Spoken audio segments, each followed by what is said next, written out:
Mesdames, Mesdemoiselles et Messieurs, bonsoir. Bienvenue dans notre émission Culture et Religion, qui mettra en exergue les différentes manifestations de la culture humaine, tout en faisant allusion à la réalité haïtienne. Telle est donc la finalité de notre émission, comprendre et transformer. Pour essayer de comprendre, afin d'essayer de choisir, il faut donc d'abord savoir écouter. Ce n'est pas écouter absence de lumière, parce que pour ceux et celles qui ne savent pas écouter, la société actuelle constitue un univers aussi indéchiffrable que ne l'était jamais la nature de nos premiers ancêtres réfugiés dans les cavernes. Jodia, culture et religion, pral parler de la franc-maçonnerie. La franc-maçonnerie, pour les francs-maçons qui sont en dimension spirituelle, qui visaient la perfectibilité du genre humain. Pour les protestants, ils disent bonne bagaille. Pour les catholiques, ils condamnent. Pour yon bonne, l'autre monde, ils quitté au coin avec opinion pa yo. Eh bien, je dis, grâce avec professeur Gracien Jean, qui est un politologue, qui a un master en sciences politiques, qui sont grands maîtres en franc-maçon, mais comme l'humilité, c'est un escalier que l'on monte en descendant, les dits sont initiés. Professeur Gracien, bonsoir. Bonsoir Luné et bonsoir tous les téléspectateurs, téléspectatrices. C'est un réel plaisir, c'est un honneur, c'est un privilège que Force Cosmique l'a offert pour que je sois capable de dialoguer avec vous, dialoguer avec le public là sur un sujet capable de qui est très intéressant sur la question de la franc-maçonnerie. Téléspectateurs, téléspectatrices, jeudi à nous prenons la franc-maçonnerie dans la dimension philosophique, dans la dimension spirituelle et dans la dimension mondaine. Nous propose, nous tenons.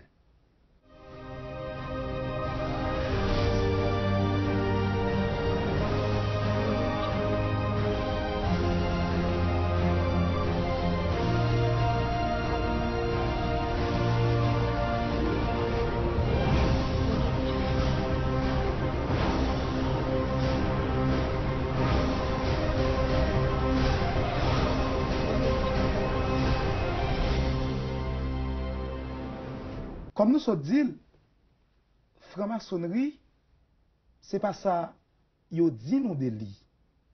C'est ça que fait, je dis, nous inviter un franc-maçon. Et un monde qui sont grands maîtres dans le domaine là, ils pral parler nous de franc-maçon. Ils pral dire nous qui ça franc-maçonnerie. Professeur Gracien Jean, c'est quoi la franc-maçonnerie? Premier démarche pour nous faire et l'UINE pour le public la comprendre sur la question de la franc-maçonnerie, nous dit tout d'abord, c'est pas un bagage qui sorti, j'ai comprendre en Europe, en Occident. Il va le plus tard franc-maçonnerie. Pas oublier que nous mêmes femmes, garçons, petits moun, grand moun, nous sommes des êtres pensants et agissants. Nous avons deux mondes. Nous vivons dans un monde matériel, environnement direct, non, environnement physique, non, par rapport à la nature, par rapport à la relation avec l'autre monde, par rapport à toute relation avec même bête. Et nous avons une dimension tout immatérielle.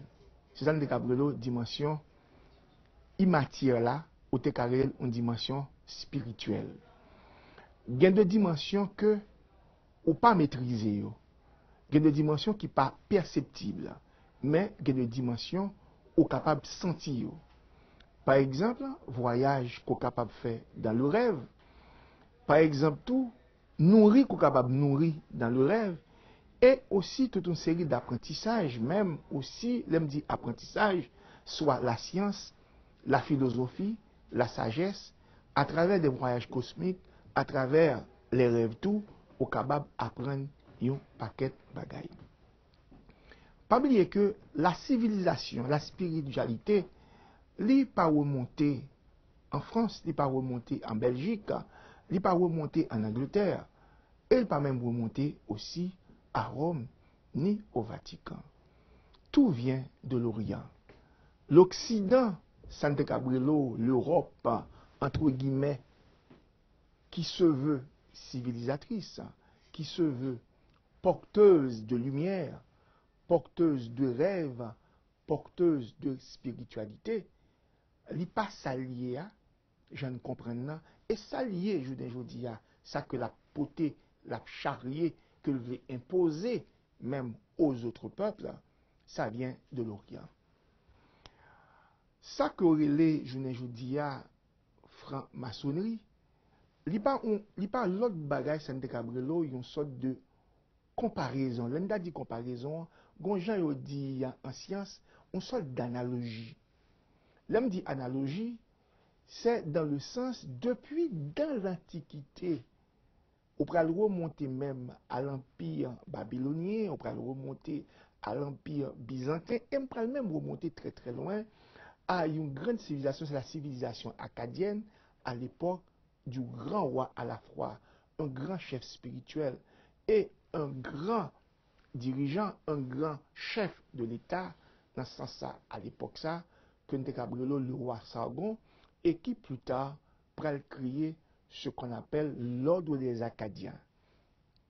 Toute grande civilisation, yo, t'es toujours dégagé, Sam Gabrielo, des corporations spirituelles. Corporations spirituelles, ça yo, qui généralement pourra composer de prêtres, qui l'aime dit prêtre, c'est dans le sens relation entre être là et cosmos là par rapport à entendement dans tempio.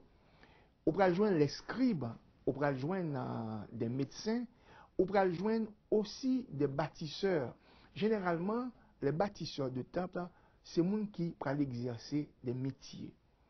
Mais c'est pour un métier, là, maçon, de grands bâtisseurs. Mais en fait, les ingénieurs, les architectes, les chefs d'œuvre ou encore les chefs d'ouvrage, eh bien, ce sont de véritables francs-maçons. Et c'est plus tard qu'on pourra parler on pourra faire une comparaison entre l'ingénieur et le contremaître, et le contremaître et le maçon. Ce qui est très intéressant, c'est que le maçon est un apprenti, on est capable de dire, un apprenti éternel. Et le maçon, c'est un praticien. Mais avant que ou vini Sam te Gabrielo, ou te vini un ingénieur, ou ka vini un contremaître, mais il faut être avant tout un apprenti, il faut être un maçon. Mais sans le passage de l'apprentissage, vous ne saurez être un franc-maçon. Même pourquoi arriver dans une dimension qu'on va parler de franc-maçon, que j'aime mon c'est peut-être ça, c'est pour la première fois, peut-être n'a fait approche analogique ça pour nous remonter à lui-même. Or ça, au plus tard, pour le perpétrer à travers l'Égypte antique, surtout à l'époque que il a commencé à découvrir, parce que l'Égypte que il a présenté au plus tard comme une Égypte polythéiste, non, il y a eu toujours un seul Dieu. Et déjà, le monothéisme était déjà à l'intérieur des temples égyptiens. Et dans ce sens, tu as une dimension, deux dimensions, dimension matérielle là et dimension immatérielle là, et bien qui généralement traverser bien tout empire ça et bien toute grande civilisation ça pour gagner une relation entre guillemets que Occident pour regarder plus tard, une relation entre Dieu et l'être humain, pour ne pas dire généralement on dit entre Dieu et l'homme, mais on dit de préférence entre les forces cosmiques et les êtres humains dans la dimension que vous avez, dans la dimension matérielle que vous avez par rapport à la relation que vous avez entre eux-mêmes, relation que vous gagnez avec nature là, et relation immatérielle que vous gagnez généralement, le monde d'abdou, que l'y rêver, ou bien au cours de la nuit, l'y ouais des êtres qui paraissent devant, des êtres qui apparaissent très fluorescents, ou bien illuminés,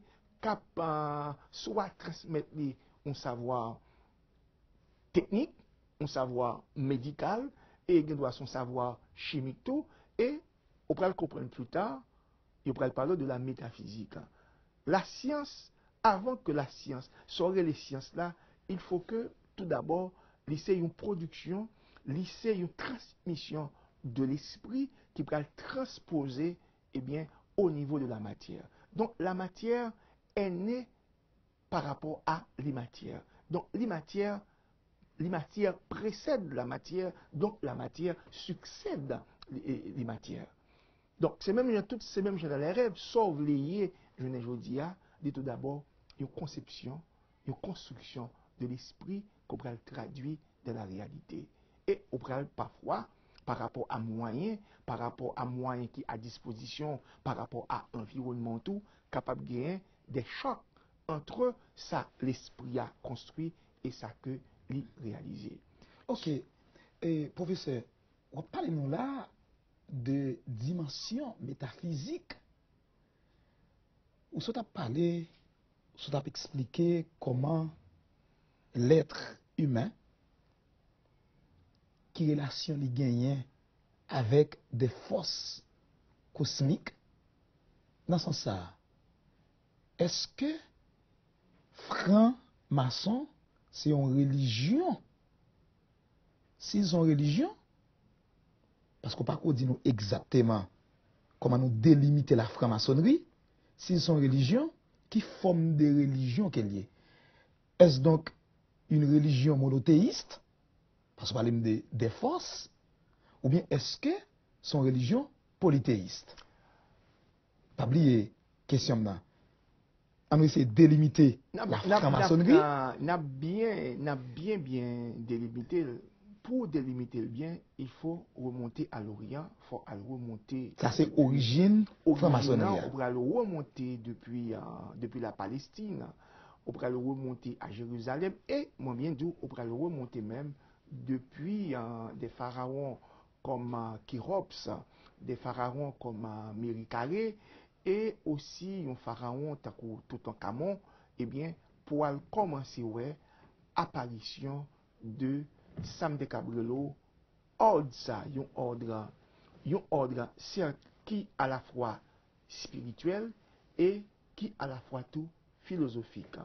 Donc ça qu'on appelle les journées aujourd'hui à franc-maçonnerie, li pa gen on Ou dit un ordre spirituel à la fois et philosophique. À la fois spirituel. Ça nous le dit pas là. On va dire un ordre spirituel, un ordre philosophique et un ordre scientifique et même un ordre aussi nous apprendre en termes de gouvernance. Ok, on nous fait un émergence pour nous expliquer. Pour nous comprendre bien, il y a 4 dimensions. Tout d'abord, ordre spirituel là, il y a une reconnaissance, il y a une acceptation de relation entre être humain et Sam de Cabrelo, d'autres forces, eh bien, qui contrôlaient l'univers là, qui contrôlaient le cosmos là, côté que il y a des relations, il y a des transmissions qui fait dans ce sens ça. C'est-à-dire que il y a une reconnaissance, même si moins avant nous sous terre là, eh bien, nous admettons, nous conscients. Nous sommes des créés. Nous sommes des créés, donc nous sommes des créatures, eh bien, gagner mais gagner un côté que nous sortis, gagner un côté qui mettait nous là, dans quelle que soit dimension. Ça c'est la dimension spirituelle de la dimension spirituelle. Donc gagner la reconnaissance, le fait que ou une reconnaissance envers d'autres forces qu'on a dit entre guillemets qu'on pas maîtriser, qui quand même chevauché et plus tard peut-être moi faire des digressions ça qu'on carré les chevauchements ou pral di moun nan gen loi ou bien moun nan gen esprit sous lui, automatiquement ou gagner une forme de reconnaissance, soit à travers des rites, soit à travers des offrandes qu'on fait. C'est-à-dire que pas une dimension spirituelle sans que pas un rituel. Ça, parce que dimension rituelle là, au problème une dimension. Nous pas voulons rentrer dans trop bagaille trop. On nous essaie ouais. Ça c'est le premier aspect. La dimension philosophique de la dimension philosophique. Dimension philosophique là, c'est nous allons prendre en termes de mode de vie, en termes de transmission de valeurs, la reconnaissance de moins avant comme monde. Il y a un ensemble de principes qui établis qui dit que mais qui gens qu'on a vivre, mais qui relation qu'on a gagné. Il y a une reconnaissance dans ce sens ça qui va dire que tout d'abord environnement direct côté qu'on a vivre là, nous partager environnement direct ça. Nous partager problème yo, nous partager joie yo. Avancement environnement ça, eh bien, c'est un avancement qui fait par la complémentarité. Il y a un aspect philosophique, la franc-maçonnerie aussi, c'est la dimension de la complémentarité. Ça, c'est l'idéal philosophique même. L'idéal philosophique même, une complète l'autre. Okay. Le fait que une capable. On parle de fraternité. De fraternité. Donc, si une capable de fraternité et en même temps sororité aussi. On pourra le voir plus tard dans dimension rituelle, dans dimension en termes de discipline, en termes de confrérie ou en termes de concherie, okay. Mais on va regarder que la notion de sororité pour rentrer là-dedans, surtout dans des ordres qui mixent, qui à la fois admettent femmes, qui admettent garçons dans ça. Donc, dimension philosophique, ça est important. Le fait que admettre la notion de la complémentarité et aussi pour gagner une notion tout qui c'est la notion de l'universalité. Donc, qui sont bagages tout ça, c'est dans la philosophie de la franc-maçonnerie. Mais et sa dimension scientifique alors? La dimension scientifique, qui est très importante, nous avons dit à l'heure là,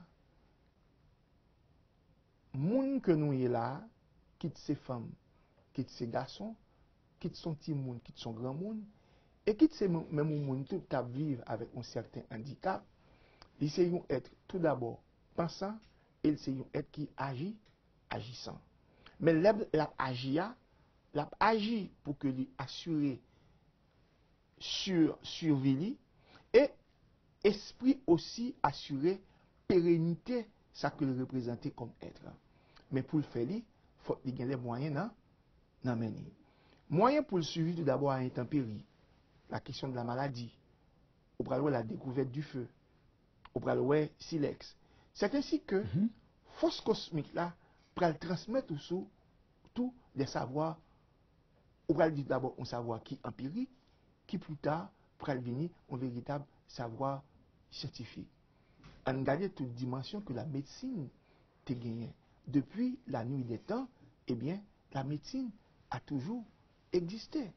La question de feuilles, la question du magnétisme, jusqu'à ce que je ne dis pas, il y a un électrocardiogramme pour vous. Et on essaie ouais franc-maçonnerie dans tout ça. Dans tout ça, justement, à travers ces ordres qui étaient regroupés généralement, type de confrérie ça, depuis dans l'Antiquité, je vais moi me remonter depuis l'Antiquité à l'époque acadienne pour nous prendre les Atlantes, pour nous prendre même les Mayas aussi, les Aztèques, pour que nous arrivions dans l'Antiquité égyptienne, pour nous venir tomber plus tard en Europe, parce que la tendance c'est que la franc-maçonnerie a une émanation de l'Occident, alors que c'est en Orient, il y a le prendre, il y a potéli en Occident. Déjà dans l'Égypte antique, eh bien, les professionnels, ces professionnels, les gens qui étaient dans la question médecine, dans la question chimie, à préparer liquide de couleur, de peinture pour orner les temples et divinités, okay. Et notamment le temple. Tout ça, c'est de la franc-maçonnerie. Tout ça, ils étaient regroupés. Okay. Et ils étaient capables de compléter l'autre. Mais attention, aspect certain, il vient un aspect plus tard, un aspect qui est élitiste. C'est-à-dire que, ah oui, il vient un aspect élitiste par une séparation entre monde ça que nous avons un monde qui peut regrouper, je ne vais pas dire expertise, qui regroupe ensemble de monde qui gagne tout d'abord un savoir-être, savoir, et puis un savoir savoir-faire. Et puis avec savoir-faire, ça, ils vont savoir agir et aussi on savoir décider. Ils vont détacher de la grande masse, eh bien, soit des travailleurs, soit des agriculteurs. Et c'est peut-être ça plus tard, ils vont parler de profane, l'initié et le profane. Le profane. Nous prenons donner sous ça. Et professeur, si un adolescent a regardé nous là, dans 30 secondes, c'est quoi la franc-maçonnerie? En 30 secondes, Ndapito dit que la franc-maçonnerie, c'est un mode de vie. Un mode de vie en paix, dans la fraternité, dans la sororité. Ok, professeur. Une religion ou bien une secte religieuse? La franc-maçonnerie. Parce que en la franc-maçonnerie, il y a des rituels. Il y a parlé d'un pile secret. Il y a parlé d'un pile symbole. Il y a parlé d'un pile mythe. Mais on essaie de comprendre.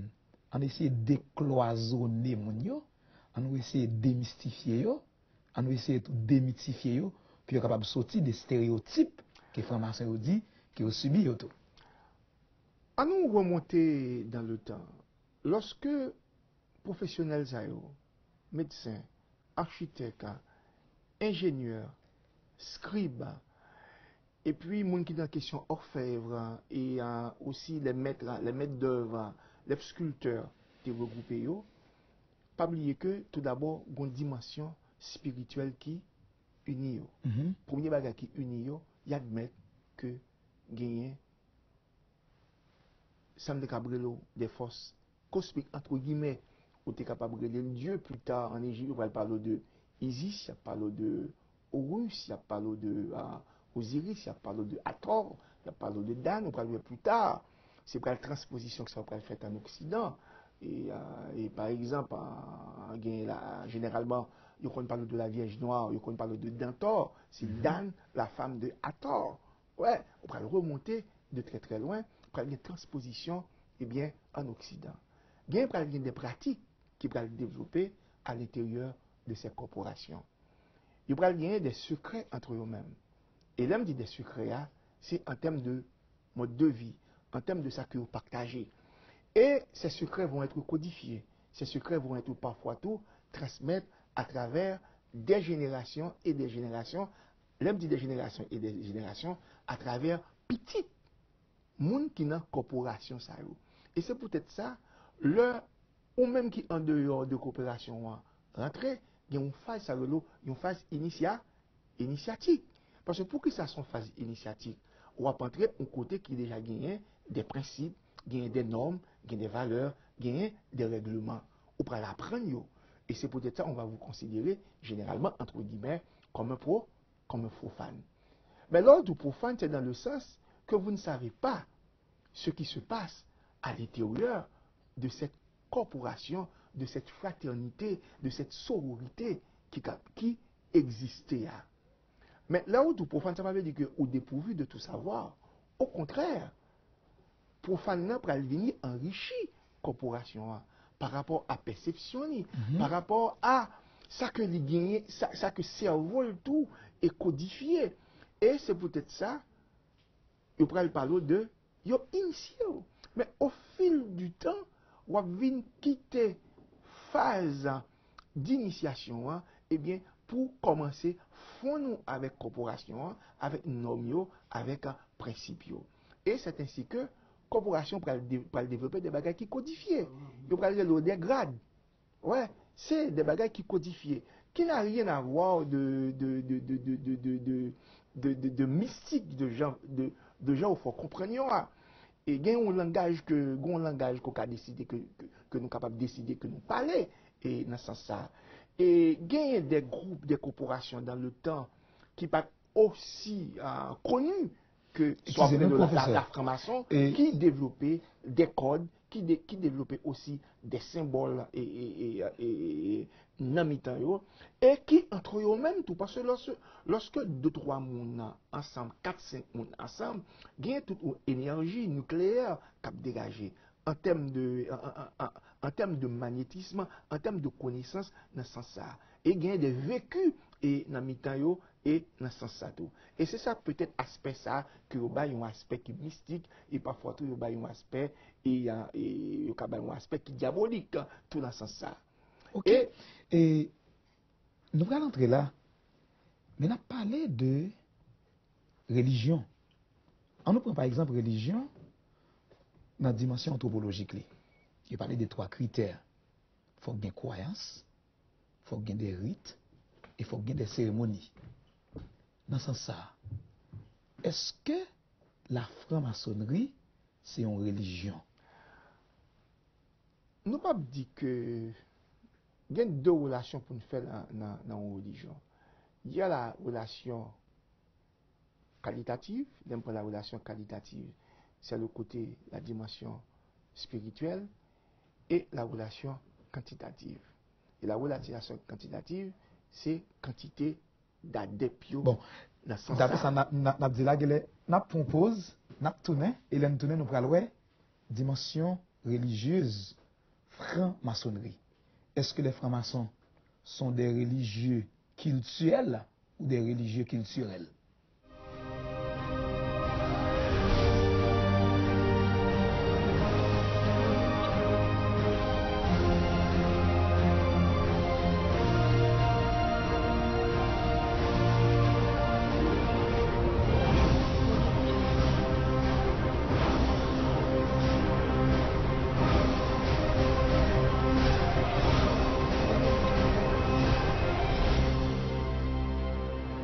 Il y a une différence entre la doxa et l'épistémè, entre les opinions et la connaissance.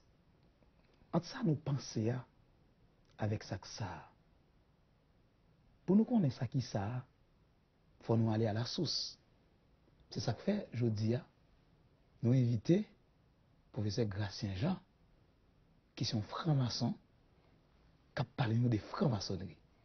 Professeur, vous autres disons qui est très important que tout le monde t'a aimé pour parler de ça, de la dimension divine et la dimension diabolique de la franc-maçonnerie.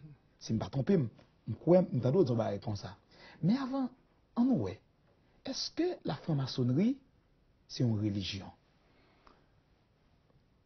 Il y a un aspect qui est très important que nous avons fait aujourd'hui, nous pas fait historique tout. Nous n'avons pas besoin de faire historique parce que tout ça nous a dit de l'histoire.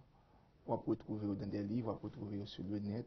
On va remonter à 1200, on va retomber à Clément, Benoît combien, on va remonter à Saint-Louis, on va remonter tout en Europe, toute période, dans toute guerre, tout conflit qui était gagné entre différents ordres, notamment la franc-maçonnerie. Et on l'autre tout que généralement, on ne peut pas parler de franc-maçonnerie sans qu'on ne pas parler tout de l'ordre des Templiers.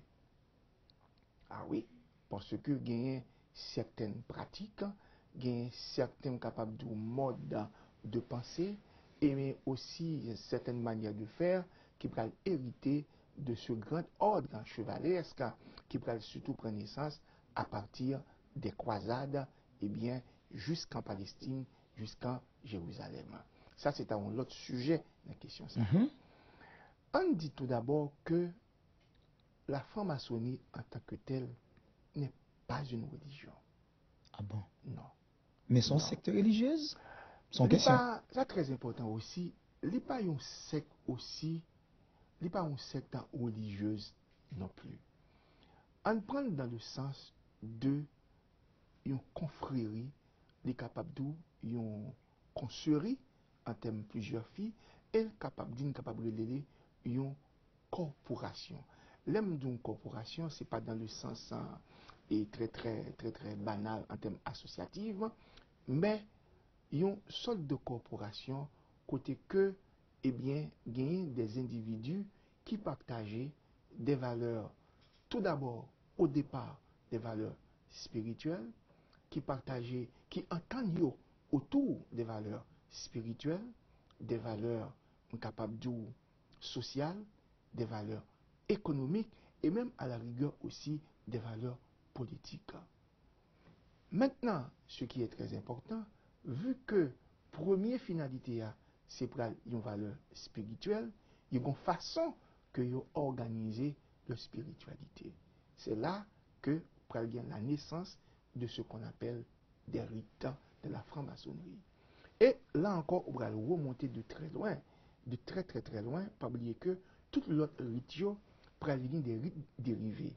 Parce que le rite originel là, c'est le rite égyptien qui prend naissance depuis le temple d'Horus.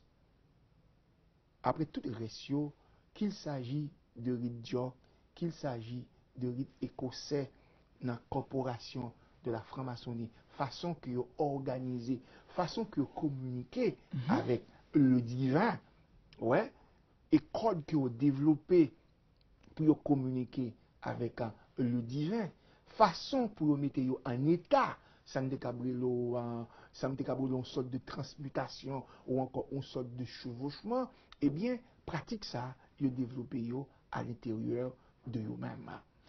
Professeur, Donc, m'gon bagay que m'vle comprendre. Ou dit nous que franc-maçonnerie n'est pas en religion, elle pas une secte religieuse d'où. Moi, parle-nous de ça que l'analogie. Mais dans le contexte où utiliser analogie, nous apprendre en métaphysique dans le statut logique du concept d'être, qui va parler de univocité, équivocité et analogie. Est-ce que dans ce sens ça, franc-maçonnerie, c'est pas dans le carrefour des différentes religions ou des différentes croyances qu'elle prend naissance lui-même? Et il n'y a pas pris naissance des différentes croyances. Pas oublier que malheureusement, peut-être qu'il n'y a pas jamais dit ça, même monde qui dans la corporation, hein, parce qu'en même fois, on dit que moi, c'est un franc-maçon. Pour qui ça me capable de dire que m'admettre que c'est un franc-maçon dans le sens parce que justement j'ai été initié à la loge, c'est caille pas moins, la loge vérité numéro 25. Je suis rentré comme tout initié comme apprenti. Est-ce que c'est un rituel ou entrer directement? Non, c'est à l'école. Ou à l'école d'abord. Ou à l'école de la philosophie. Ou à l'école de la pensée. Pour le connaître tout d'abord, pour le connaître qui ça mounier, et tout d'abord pour le découvrir en tant que monde avant justement pour entrer dans une véritable phase d'imitation, une communication entre nous-mêmes, soit Cabrelo et force cosmique là, ou entre guillemets, entre le divin, soit relé comme ça. Et c'est peut-être ça me dit au départ, ce n'est pas une religion dans ce sens-là. Une religion dans le sens que pas quantitative, elle est très qualitative. Ok. Ouais, on pas besoin un temple, vu que une dimension spirituelle, on pas besoin un temple qui prend 300 moun, qui prend 400 moun. Ouais, et dans ce sens-là, pas gagner pèlerinage et de la franc-maçonnerie. Gagner des rituels d'initiation, des rituels de gloire, des rituels de bénédiction, des rituels aussi de guérison, aussi dans ce sens-là. Qui maximum avant, Et tout dépend du rituel. Ça. Généralement, au cas, l'icône varie en trentaine et en 50 tout, parce que les chiffres sont très importants, parce que chaque rituel aussi, et quantité a, et pas oublier que, il y a une dimension qui est très quantique, une dimension qui est très physique aussi, dans l'union des êtres. Regardez bien, pour qui ça que l'union d'un homme, de deux êtres, capable de dire, entre guillemets, différents, d'un être, d'une femme et d'un homme, dans la relation que vous gagnez, by naissance à vous-même ou bien à moi-même, mais lorsque plusieurs mondes réunis en même temps et gagnent des énergies qui dégagent entre eux-mêmes à travers et transmutation qui fait dans le cerveau dans un moment et ça me décabre de rituel de un moment de spiritualité ou à l'église qui sont l'église protestante qui sont corps que à faire qui sont l'église catholique et la voix les chants Parce que ce sont des dimensions capables de transmutantes de l'être humain. Pas de rien de mystique côté carré là et dans ce sens ça par rapport à gens nous constituer en tant que monde, relation cerveau-aillé avec l'univers et avec l'environnement. Et c'est peut-être ça au départ, Jean-Julia, premier bagaille ou aller à l'école. Moi-même, moi rentré apprenti et j'ai pris le soin d'être un apprenti pour la vie. Ok. Professeur, chrétien, les quoi dans bon Dieu? Il parlait de la Sainte Trinité, de la théologie de l'Église, dans le christianisme. Dans le judaïsme, il parlait tout de Yahvé, Elohim. C'est dans ça au quoi. Musulmans, ils croient dans Allah. Vaudouisants, ils croient dans bon Dieu. Oui, mais au dos, ça bon Dieu, il est tellement, il pas qu'à dire. Il est le grand maître. Il est le grand maître là, mais il parle des lois qui sont des esprits que bon Dieu révèle avec esprit ça. Esprit ça, c'est des messagers ou des envoyés de Dieu. Yon franc-maçon. Même relé au archange. Yon franc-maçon. C'est dans qui ça li croit? Est-ce que li croit dans un Dieu unique? Est-ce que li croit dans l'être suprême? Ou bien est-ce que li croit dans les êtres? Nous pas croire dans les êtres, mais nous croyons dans les forces cosmiques. Et c'est peut-être ça généralement. S'il y a est-ce que là, pas une approche polythéiste de la franc-maçonnerie? Non, il n'y a pas une approche polythéiste pour qui ça. Il parle du grand architecte, par exemple, de l'univers. Là, nous dit grand architecte de la franc-maçonnerie, ça cache de ça. Nous pas dit les grands architectes de l'univers. C'est déjà le monothéisme. Okay. Le grand architecte de l'univers. Qu'est-ce qui caché de le grand architecte de l'univers de la franc-maçonnerie? Eh bien, il y a un être suprême qui nous dirige. Là encore, où dit il y a un être. Un être suprême qui dirige le monde. Et qui révèle à chaque monde, à chaque société, à chaque civilisation, une façon. Au se dit tout à l'heure, c'est en Moyen-Orient, mon abdou, Allah. Mais asiatique là, c'est Bouddha. Ouais, et tant d'autres. Il y a être suprême ça, il manifeste sous différentes formes. Ce qui est très important, c'est que une communication entre nous, qui c'est un être matériel, avec être Santé Cabrelo immatériel là, qui manifeste soit à travers vie nous, façon que nous vivons avec nous, qui manifeste tout à travers des moments de repos que nous gagnons, à travers des voyages cosmiques, à travers les rêves, et aussi à travers des méditations aussi. Cette capacité que l'être humain est capable de décider, voyager à travers le temps, à travers le cosmos, et entrer en communication. Ok.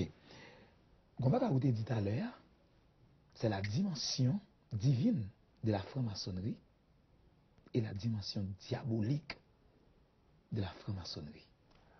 C'est ce que ça veut dire, l'aurait deux dimensions ça dans la franc-maçonnerie. Parce que nous connaissons que il y a un pile monde qui comprend franc-maçon comme un bon corps. Il y a son bon corps cultivé, son bon corps qu'on lit. Et vous parlez de dimension diabolique de la franc-maçonnerie. Qu'est-ce que vous voulez dire par là? Je ne peux pas parler de dimension diabolique et dimension divine et dans ce sens ça. Nous qu'apprenons dans le sens le bien et le mal. Nous qu'apprenons dimension diptyque ça. Ouais, lumière et ténèbres. Parce que en chacun de nous sommeille à la fois et le bien et le mal. Donc, en chacun de nous tout, gagne lumière là, gagne ténèbres là. Là, maintenant capable de gagner une faute bon seconde pour professeur, vous dites bien et mal. Il y a cette cohabitation. L'homme est habité par le bien. Mais et les deux. Le mal, non, mais et les deux. Et les deux. Généralement, on dit que le mal ne vient pas de l'homme. le mal vient de la manière dont agit l'homme dans une dimension spirituelle. Dans une dimension spirituelle, il y a L'homme est habité aussi par le mal. pas le mal. Ça, oui. c'est pour franc-maçon. Non, quel que soit être là. Maintenant, c'est peut-être ça. Bon, comment franc-maçon? Non, mais être en général, maintenant, il y a des êtres qui naissent avec une forte propension vers le bien et d'autres capables de naître avec une forte proportion vers le mal. Mais c'est pour qui ça que dans la socialisation, quitte à travers la religion, quitte à travers la famille, eh bien, on vous enseigne de préférence le bien et jamais le mal. Mais le fait même qu'on vous enseigne le bien, c'est pour pouvoir résister au mal. Donc, on reconnaît l'existence du mal. On reconnaît que, même si Timoun a pitié, il est capable de commettre sur le mal. Oui, ou dit commettre un mal. Là, du point de vue métaphysique, nous voyons un accident.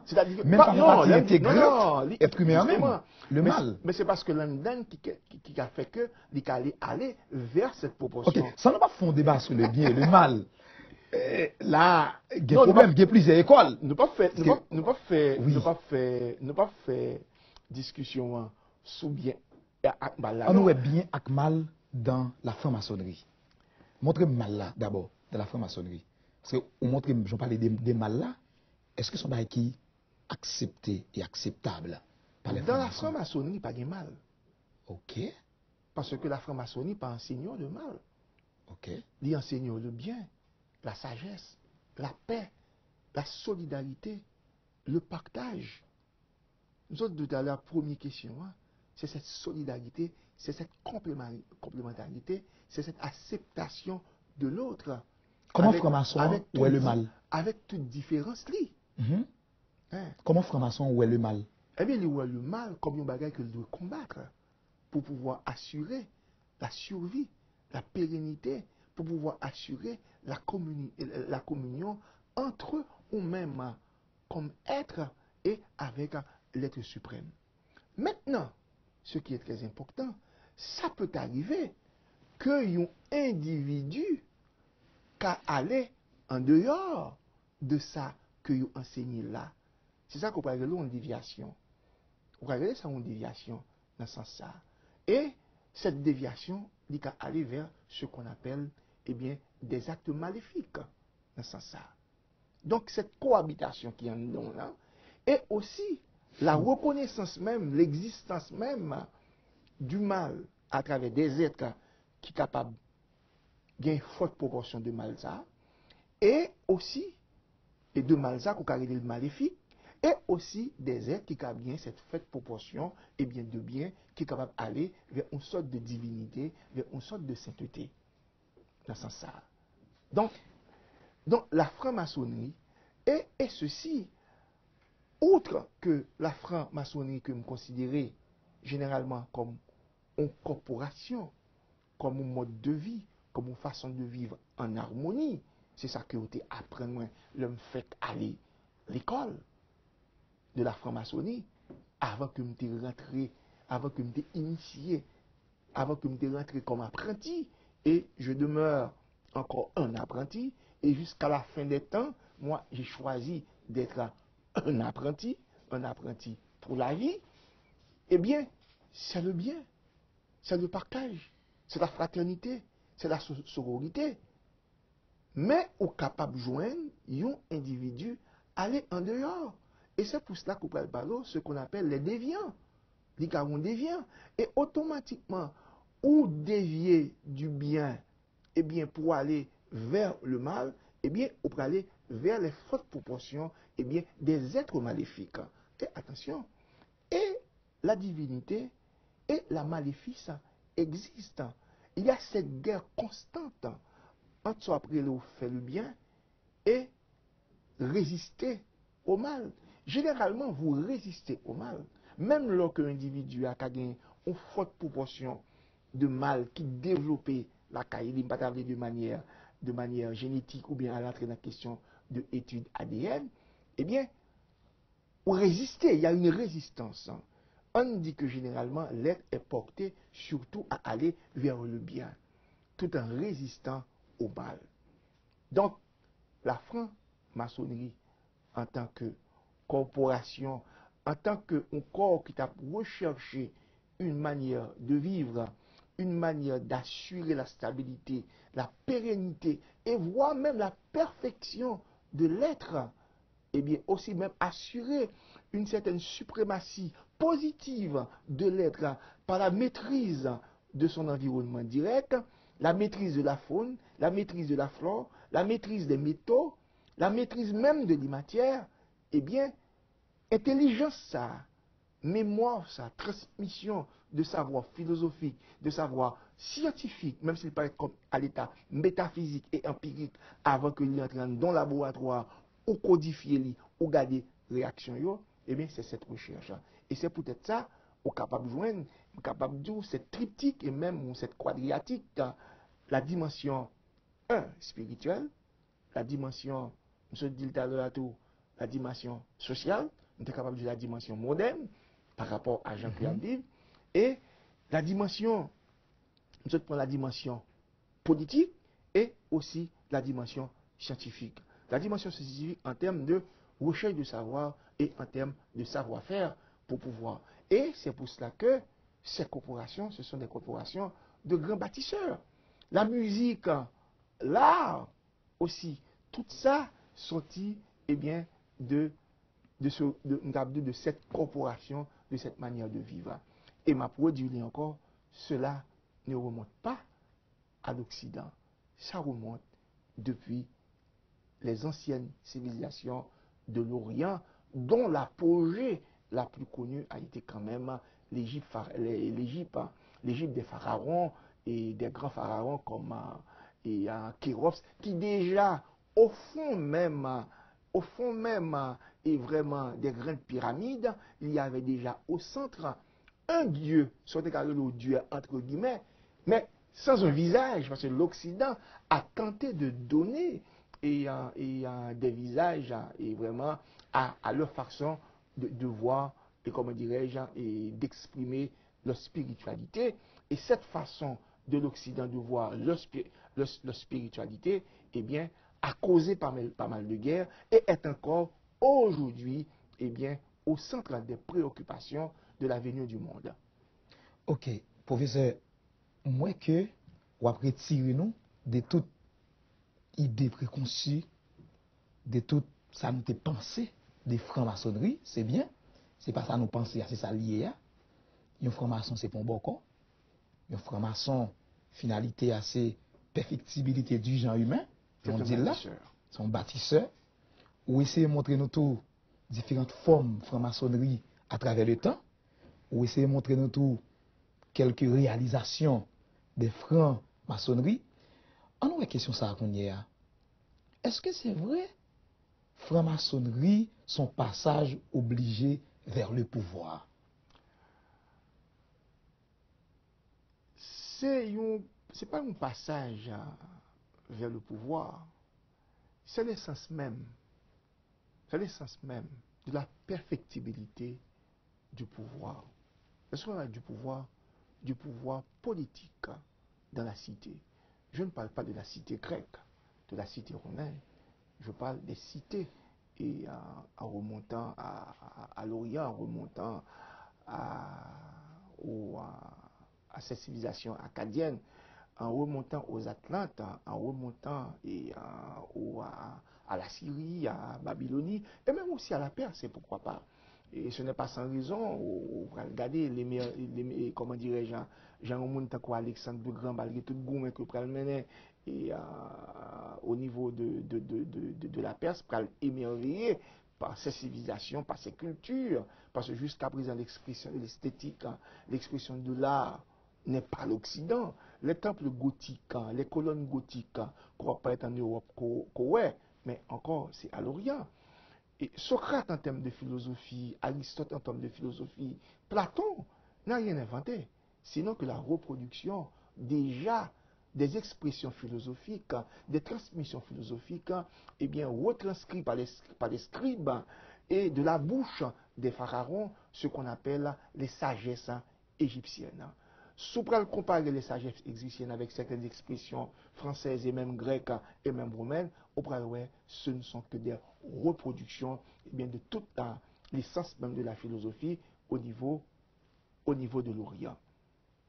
Donc, c'est dans ce sens, ça me parle du que ça que l'Occident parlera plus tard en France, va remonter à l'histoire de Marquis ou bien de Gaufré, de l'autre monde qui est rentré dans la question ça, à remonter du temps des Templiers aussi, il y a un monde comme Philippe le Bel qui prend le petit-fils de Saint-Louis et qui prend brûler sur le bûcher, il y a un monde comme Jacques de Molay qui prend persécuter et ce qu'on appelle là, et cet ordre chevaleresque que les Templiers, qui s'est pris un vendredi, c'était un vendredi 13, et c'est peut-être ça généralement, et on pays tant qu'aux États-Unis, et le vendredi 13, ça vous dit beaucoup quelque chose, c'est parce que, eh bien, Philippe le Bel, on avait procédé à des arrestations massives, eh bien, à ces membres de ce ordre qu'on appelle ordre des Templiers, un vendredi 13, et un 19 mars, je crois, 1314, Philippe le Bel pral condamné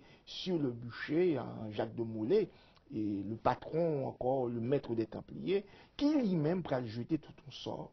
Et déjà dans ces corporations, pas oublier qu'il y a la dimension aussi que je ne trouve pas tout, la dimension chevaleresque de la franc-maçonnerie. Et cette dimension chevaleresque va être apportée justement par eh bien, les membres et de l'ordre des Templiers. Et c'est peut-être ça au niveau des grades, et l'ordre des grades en termes de dimension que on apprend et dans la vie, en termes d'études qu'on fait, genre aller à l'école, ou fait jardin d'enfants, ou fait préparatoire à l'époque, on a c'est fondamental, préparatoire 1, préparatoire 2, mais en fait, dans cette corporation, c'est toute une école. C'est toute une école que dit. Et les grades se donnent à travers les âges. Mais tout, faut que nous pas cacher à public là aussi et les dimensions des déviationnistes qui gagnent quand même et dans ce sens et la dimension charlataniste qui gagne là dedans tout et certains et francs-maçons qui sont capables de faire guérison non pas retirer à aspect ça et là dedans tout et dans la question ça me comme déviation mais au départ on rentré dans une confrérie soit dans n'importe quelle loge premier bagage que yo fait avec généralement c'est l'école et récemment je crois le Grand Orient et le Grand Orient de France et le TV vers Grand Orient et en Haïti qui c'est deux rites et différents et faut non pas écarter aussi les conflits qu'il y a eu et à l'intérieur de ces coopérations. Pour qui ça des conflits? Parce qu'il y a la dimension spirituelle, il y a la dimension sociale, il y a la dimension économique, des intérêts économiques et aussi la dimension politique. L'influence de la franc-maçonnerie sur la gestion du pouvoir. Pour qui ça m'ont dit l'influence de la franc-maçonnerie et de la question politique? Parce que justement les grands notables et c'était comme une sorte de corps et ils étaient capables de même très élitiste. Et là, déjà, en Haïti, si tu as peut-être une autre émission dans ce sens tout, eh bien, déjà dans la colonie, eh bien, la franc-maçonnerie était déjà présente, surtout avec la loge et, au Cap Haïtien, et plus tard, c'est pour la Saint-Marc, c'est pour la Jérémie, et c'est pour plus tard à Fort-Liberté. Et on peut regarder aussi, qui est très important, il faut essayer de rabattre ici tout, parce que la révolution haïtienne de 1803 aussi a été insufflée par bien, ces grands initiés, soit du côté de France, de la Grande Loge de France, soit du côté de l'Angleterre et de l'Écosse, à ce qui a trait au rite écossais et surtout au rite templier. Et ce n'est pas sans raison, Jean a un conflit à l'intérieur même de la franc-maçonnerie entre la grande Loge de France et le Grand Orient et on va le plus tard c'est la franc-maçonnerie et un sequel de l'ordre des Templiers qui malgré que à l'intérieur de la franc-maçonnerie pour pouvoir résister à persécution et à l'époque du pape Clément qui plus tard qui bien avant de défendre yo, mais qui plus tard pral lâcher yo jusqu'à ce que Philippe le Bel et lui-même pral mettre fin et pral bon retour et un petit peu. Mais ça c'est un petit peu l'histoire de la franc-maçonnerie au niveau de l'Europe. Hein. Mais au niveau maintenant et de l'Orient, on prend tout le pays, on prend l'Arabie Saoudite, on prend l'Égypte, on prend et le Maroc aussi, qui surtout tissé dans le rite égyptien, qui est surtout un rite très chevalier et surtout un rite très templier aussi dans ce sens. Ok, ça, nous allons sur l'autre émission pour nous parler des francs-maçonnerie et le pouvoir. Téléspectateurs, téléspectatrices, je dis à nous parler des francs-maçonnerie. Je nous retrouve avec le professeur Gracien Jean, qui est un franc-maçon, qui sont grands maîtres, mais sont initiés, il dit, que lié parce que il est appelé pour apprendre toute ville. Il faut nous très tolérants dans la communauté noire. Ce n'est pas parce que ça qu'a fait dans la dimension ça, il dépasse un tas de monde, ou bien pas comprendre ni, pour diaboliser, pour banaliser. Plutôt faire espace plutôt pour comprendre ni. Et attention, bah raison une chance. Pas tout non robot téléguidé parce que on dit c'est ça ou on dit c'est ça tout. Mais dès qu'à dire dans le discours méthode bien 1637, le bon sens, c'est la chose la mieux partagée au monde. Et les anciens de l'Antiquité, quand ils allaient mourir, ils ont prodigué un sage conseil à leur progéniture. Sapiens, nihil, affirmat, quod non probet. Le sage n'affirme rien qu'il n'éprouve. Merci.